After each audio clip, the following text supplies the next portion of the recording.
Holla ballers, what's going on? It's Preacher, and we're carrying our Legion hype train into DPS. DPS is a sore spot for me.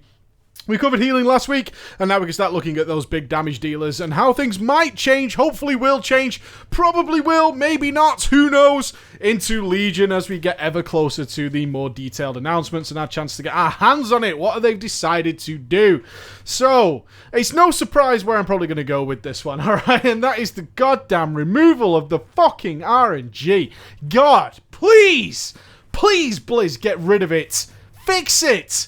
My God, why was this the route to go? I understand that PPM was like a band-aid fix to a huge problem they caused in Mists of Pandaria, which was to give everybody absurd, powerful procs, and then a lot of people who were good at the game and could recognize how to abuse that, abused it, and it led to all sorts of weird scaling and just wrecked things, and class balance went completely out of the window, and things were all over the place. So they band-aided it by taking control away from players. Oh my God. Taking control away from players. How? Why? Just unbelievable. Unbelievable that this is the decision they took. Because I see a lot of people going like, I'm interested in character progression. I want my character to progress. That works two ways. That's not just gear, right? And your fucking item level. That's not what it is. If your character progression is clearly indicated by a number of what order you are in the pecking line, then that is just so piss poor, it's unbelievable. Your character progression also works on your ability to play the game. That's part of the character progression. That's part of your progress throughout playing a video game, is how good you are at it. And when that's taken away from you, especially as you get better at it, the less you can control it, then that's just so disappointing. And it's one of the reasons, and this is why it's a sore spot for me, that I stopped DPSing in Warlords of Draenor. I was so excited. I was so excited at the end of Mists of Pandaria to get back into DPS. I was like, I can't wait for the challenge. I can't wait to look at the logs. How did I perform? Alright, how did he achieve that? Ah, I see. That's interesting. Maybe I can adapt something like that. Or maybe I can improve on it. And maybe I can go a little bit further. Maybe I can have all this information in front of me so I can learn about it and I can assess the fight again. Or I can finish a fight and go, how could I have done that better? Which ways did I blow a cooldown early? Did I do this correctly? All that kind of stuff. And what we eventually end up with was a completely uneven playing field, mainly down to gear, right? And the Warforged system and the tertiary stats system and the gem slot system that's currently in place in Warlords of Draenor, which is, thankfully, if I could make my middle finger bigger, shine it up real nice, cover it in cock cheese and biscuit crumbs to give it a little bit of a crust, I would stick it straight up Blizzard's ass because it was bullshit. But we've discussed that in another video. In this video, we're going to talk about actual player ability, right? And the player ability and getting that back in. Because more and more and more, what we're seeing is people who are reaching a level where they're starting to control the ride. They're starting to take over the steering wheel and starting to go, right, I am in control of my destiny here. But hold on, what the fuck have I found here? Oh, there's a number of potholes in my way that I simply can't control. I can't do anything about it. It's like Mario Kart. I know how to play Mario Kart. I know how to skip over the shortcuts and all that kind of stuff. But, oh, Derpy Derperson, just behind me, just got a red shell. It's a fucking GG. And now he's going to take over my spot, although despite the fact he's been banging around and Lakitu's had a fucking day of days with that guy. You know what I mean? These kind of situations that he's just like, it's just frustrating. It's just frustrating because I do never, ever, ever want the game to make decisions for me. I don't want you to do that, game. I should make decisions. You should set me an environment and I go in and I make decisions within your world and the outcome is determined by me, not by you. So, with a means to an end, does that mean I want things like PPM removed and all that? No, not at all. The great thing about WoW right now, in terms of its class design, is that all the specs actually work in very unique ways. There are some specs and classes that work very, very well in a PPM world, and taking advantage of that should be good. Alright? That should be a benefit. But there are also specs that don't work well with that system, and trying to push everybody one way or the other really starts to fuck around with that system, because while some people are like, hey, I don't have a problem with this actually works quite well, other guys are like, this is fucking bullshit. This is bullshit. It's like, there's nothing I can do here. Nothing I can do here. So we'll expand on that and give some examples of where I'd like that to return. Let's get some basics out of the way. We're going to talk mostly about trinkets. As, to be fair, they've eliminated a lot of the random trinket procking, or the random procs in the game. Generally speaking, you're limited to probably a set bonus, which is something that spawns fucking fairy dragons or fucking mirror images or some bullshit that you have no control over, and they'll just go and derp around and do whatever they want to do. Something along those lines. a trinket, which probably has a proc, which is exceedingly powerful, so your soul capacitors and your prophecy of fear, the Manoros stuff, that kind of trinket, yeah, which is just absurdly powerful, and a weapon enchant. Other than that, mostly you're in control of everything else. Mostly in control of everything else. So they've brought it back down. The problem is those trinkets are way too powerful, right? A soul capacitor proccing at the wrong time is just a huge pain in the ass. Everybody worth his beans is carrying a cancel or a macro for their soul capacitor, because if it goes off at the wrong time, it's absolutely useless, and in fact a DPS loss, and so we don't want to do that. And Prophecy of Fear, it's an amazing trinket if it lines up at the right time. If it doesn't, it's next to fucking nothing, but it's still good enough to be taken, right? Still good enough to be taken. And they've decided to implement, of course, the Archimon trinkets, which are basically flat stat bonuses for most people, flat set bonuses on top of gear. So they've eliminated a lot of the RNG. Has that helped? Not really. Like I said, these trinkets are actually so powerful, which is just absurd, that you have to take them and you have to work around them. So one could say that the decision-making process is actually still there, Preacher, because you're choosing to cancel your trinket. I don't want a fucking trinket that I have to cancel its effect. That's useless to me as a DPS. I don't want that. My decision-making shouldn't be, shall I not take advantage of this awesome item that I've got? I better turn it off. Right? That's not fucking fun. That's not fun. So, having said all that, let's get into what I believe is the better system. The better system is when you are making choice. When you are making choice and decisions during an encounter, that always adds to your gameplay. Always. Absolutely always. And guess what? It makes you feel like a much better player when it goes on. So let me throw down a couple of examples here. I did the Reaver today on my warrior, right? So don't look at the DPS meter, no one fucking cares, my character's way overgeared, and I'm showing you here a situation where I had 2 of my 3 cooldowns ready, but they're 2 pretty powerful cooldowns, and I'm making a decision, should I use them then? I can reset one of them really quickly, which is my recklessness. I can reset that due to my set bonuses very, very quickly, and that means I may potentially lose a cast if I don't use it straight away. And as we know as DPSs, if you've ever checked my DPSing video, I'll link it there. I honestly suggest you check that out if you're ever interested in DPS. Is when do I use these? Because if I use them twice, I generally have more DPS. But I want it to line up, because stacking cooldowns is really cool.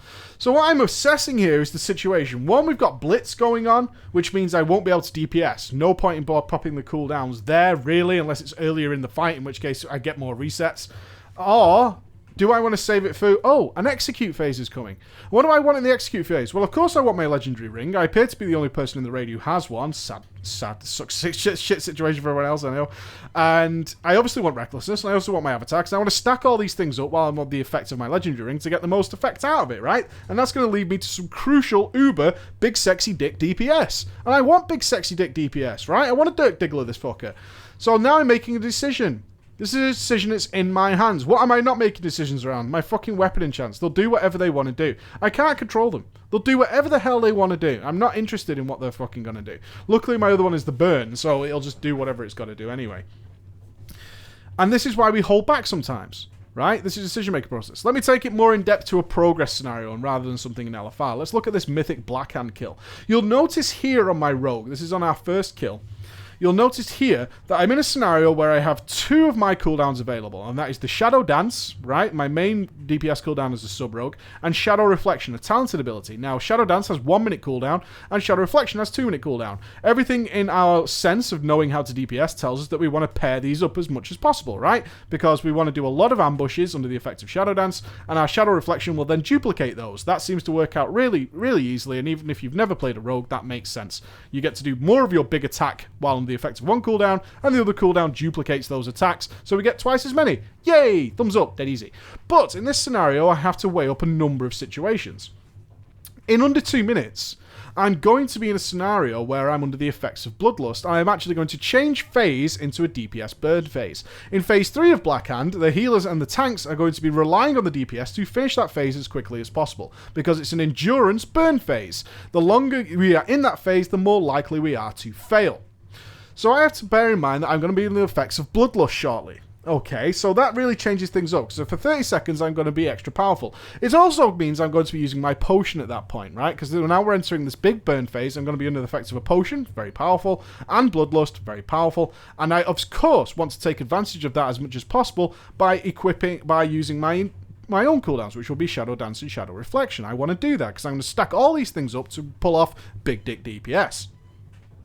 But if I use my cooldowns more, I will have higher DPS. So I then had the decision would be made at a very casual level. Let's take somebody who's just getting to grips with their DPSer. They would say something like, well, I'm going to need Shadow Reflection soonish. I better not use it now. And I'll just use Shadow Dance because I'm probably not going to need that. I'm probably not going to have that on cooldown within the next minute because it's such a short cooldown. So I'm just going to wait with Shadow Reflection, but I'll use my Shadow Dance. Now, as we get higher up the chain, we start to think more, right? Start to think more. One, Bloodlust lasts 30 seconds. So that buys me like a 15-second window of not having to pop a cooldown while under Bloodlust while still getting its full effect. Now I have to decide, based on experience, how long will it take us to transition Blackhand into his next phase. Plus, then we're going to fall down. That's more time. Then we're going to travel to our final location where we're going to hit the Bloodlust, and then I'm going to do that. So that's actually an extra wedge of time to fit in there. Is it 2 minutes from now? I really have to think about that, because this is important on progress kills, that you're doing absolutely everything you possibly can. So I'm thinking about these things. Then I start to think more about it. Okay, well, wait a minute. What happens in phase 3? I'm a rogue. That means a couple of things. If the falling debris in that phase lands near the melee, I'm likely going to have to soak that, which means I won't be able to DPS. Okay. So that means that I could pop these cooldowns and then stop DPSing, which would be a total waste. And therefore, it would have been better for me to use my Shadow Reflection earlier on and get it back later in the fight when I have a sustained opportunity to DPS. Also, I'm going to have to soak here the cleave, which means I'm going to be knocked away from the boss and have to fight to get back to it as quickly as possible. Either way, I'm going to be out of DPS range for a period of time. Now, I have to think about these things. When do they likely occur in phase 3? How long after the fall down is that? When will I be under the effects of possibly not having to DPS? And all these things play into my mind. And then I decide, well, the likelihood is, if I wait until just after the fall down, if I wait until just after the first debris and then come in and pop my cooldowns, the chances are I can actually get the most out of those cooldowns there. When will that time be? And the likelihood is that I need to not use my Shadow Reflection right now. Now, that is the same answer we get to at a casual level, but we thought about it a little bit more to come to a better answer. It's still the same answer, but it's a more sturdy answer, and sometimes that will alter. There will be occasions where you think about something a little bit more, and you come to a different answer. But in this case, it comes out the same. This is fucking interesting. This is good decision making. This is not the game telling me how to play. This is me thinking about how best to utilize my character. It's my character. How best to utilize it in this scenario. I have to weigh up all these situations as a DPS to arrive at what is the best answer. From what most people see as my cooldown is off cooldown, I'm going to use it. We then arrive at different decisions. Whereas most people would macro Shadow Reflection and Shadow Dance together, we don't do that because we're going to be making these decisions. And that makes us a better player. That's why we start to get those little extra percentiles in the rankings. That's why we start to move up, because we're thinking about it and getting the absolute maximum we can get out of it. It might sound like a lot to you now, but once you're very comfortable with your character, these decisions are actually what you think about rather than what should I be pressing here? How many combos do I have? That's not the stuff we really think about because that's second nature. Our fingers will do the work then. We're thinking about other things. And that's where you start to really progress as a player. That's where your source of character progression starts to come to the top level, and that's interesting. What Blizzard did in WoD, unfortunately, was take a lot of that away. When you have a super powerful trinket that's out of your control, there's no way I can work with that in the scenario I just talked about, right? There's no way I can determine. I can plan everything down to a T. So when my potion, my bloodlust, my 2 cooldowns, all that kind of stuff will line up. But a mega powerful trinket that will make a world of difference, a huge world of difference. In this case, it was like a multi-strike trinket. I could do nothing about that. And it will make an absolute absurd amount of difference to what the final outcome of my damage will be. And when that occurs, go fuck yourself, Blizzard. Go fuck yourself when that procs completely outside of all the planning and preparation I've done as a better player while thinking about these things. And I just have to the mercy of whether or not this thing wants to proc at the right time or not. So, that's what we'd like to get rid of. And the answer comes down to choice. Well, what we want in Legion is fucking choice. I would like a couple of systems potentially to occur here. And Inscription could be good for this, right? Inscription could be good for this. So, PPM can stay, because there are specs and classes like Windwalkers and Warlocks that actually benefit from that system. If you're not sure how this system tends to work, PPM tends to be more powerful because you have little control over it, right? They tend to be more powerful because you have limited control. The less control you have, the more powerful it tends to be. Once it can be controlled in some form, which used to be internal cooldown, that meant that a trinket would proc. It would then go on an internal cooldown, where it absolutely definitely could not proc again until that internal cooldown came back. And you could track that. As a better player, you could track it with add-ons and stuff and check the internal cooldown, and then you had a decision to make when it was about to come off internal cooldown, whether or not just to hold back. Can I hold back on using my cooldowns because I know my trinket is going to proc in around this time? Never guaranteed, because there's always a chance to proc, but that's when we learn our trinkets and we actually get more of a feeling for our trinkets. Do they proc quickly or can they be a little bit random? These are all things we take into account. Or you have the simplest and generally the weakest version, which is on use, because you're definitely going to be macroing that into something, right? You're definitely going to be macroing that in because you know exactly when it's going to happen. So those trinkets tend to be weaker because they're always at their maximum effect. That's how it works. Give us the fucking choice. Give us the choice. Instead of saying everything's PPM and pushing us all over there, which only really works with a couple of specs, I would love the choice to take a trinket and say, right, can I alter this so it's an internal cooldown? Yeah, it's slightly weaker on its proc, but that works really well for me.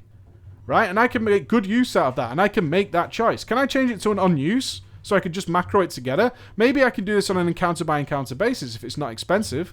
Maybe I can actually do this based on my talents. Maybe I can specialize my character in that way rather than just having these 6 or 7 talents to choose from, which really are quite cookie cutter. Maybe I can really think about, for progress, building my character in a way that really benefits, and I can feel like I'm tailoring my character. And that's good character progression. That's fitting the right tool for the right job, instead of saying, right, I'll get a universal tool and just kind of work around it. Now I can go, well, I want this and this and this, and now I can think about this.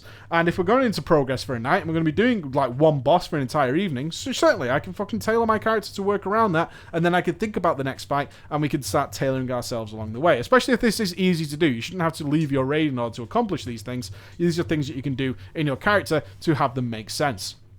Inscription seems really good for reworking stuff in that way, where you're picking a weaker proc, but you can control it more as it goes down. Or you can go with PPM and try and work around it, and maybe you'll get some good results, maybe you won't. But still, we're cutting out RNG wherever possible and basing it around the specs. As I said, Windwalkers and Warlocks, who can delay their Dark Soul, or they can delay their Tiger Eye Brew, they don't have to use those abilities straight away, and they can work really well in a PPM environment. They can do that. That's fine. That's absolutely fine. But there are other specs that absolutely don't do that. They really don't, and they're at the complete mercy of whenever the trinkets that are stupidly overpowered decide to work. Now you might say, well, why don't we just make trinkets less powerful? That's just less fun. We like powerful trinkets. I like it when my multi-strike trinket goes fucking haywire or goes completely bonkers, and I've also lined it up with my cooldowns. That's awesome. I would like that experience more often. I would love that experience more often, where I can think about these things. I've got like, oh shit, my Shadow Reflections and fucking Shadow Dance stuff cooldown, but oh, my internal cooldown of the trinket comes up in 10 seconds. Shall I hold? What's about to happen in the fight? I need to wait, I need to think about this. Boom, boom, boom, there it all goes. Fucking glorious. And there's a moment, and I can tell you that many of you won't have experienced it, who've never gone back or didn't track internal cooldowns a while ago, when it was really a thing. There was a wonderful period of time where you were waiting. And let me tell you, it occurred. You were sat and you were waiting, and it's like, it's gonna fucking go any second. Are you ready? You're in your fingers on the fucking go hard button, right? It's on the hand button. And it fucking procs, and you see the proc light up, and you go, boom, motherfucker! And you go to town. But you thought about it, you planned it out, and when that happened, it was glorious. I'd love to come back to that and put us back on an even playing field. And then we can look at rankings and say, oh shit, this guy went with like a more prop per minute basis, but managed to work around it. How did he do that? Ah, cool. Was it just luck? In which case, okay, you got lucky. But more of the time, yeah, okay, he worked around it. He thought about this. He tend to delay. Whether or not you know this, there are certain abilities that don't proc trinkets. Did you know that? Did you know that? Well, there are.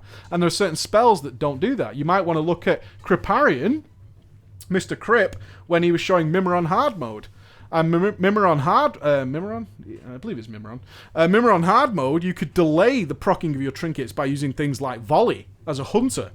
And he's doing that because there's a weaken phase about to happen, and he sees his trinkets have come off internal cooldown, so he's thinking, hold on, I don't want to fucking proc my trinket here. Character choices. This is why we're pushing up to the top edges. I'm going to use fucking Volley here, let the other guys take it down who aren't suffering like me, and then boom, when I get into the weaken phase, I'm going to go fucking hardcore on this bastard, right? This is all good stuff, and I want it back so badly. Oh, please give it us back instead of just hoping and praying things work and getting these ridiculous, and ridiculous DPS skews by playing exactly the same time after time and getting completely different results, which is just, it's weak. It's weak. It's no good getting good at the game to realise that, oh, now the game's basically in charge of what I get out of it. So that's what I'm hoping for Legion. Give us choice. Bring back some internal cooldown. Keep some PPM. Either make different trinkets, or just allow us to alter them and change them and tailor our characters as much as we want. Alright guys, thank you so much for listening. Let me see your thoughts. Bye-bye.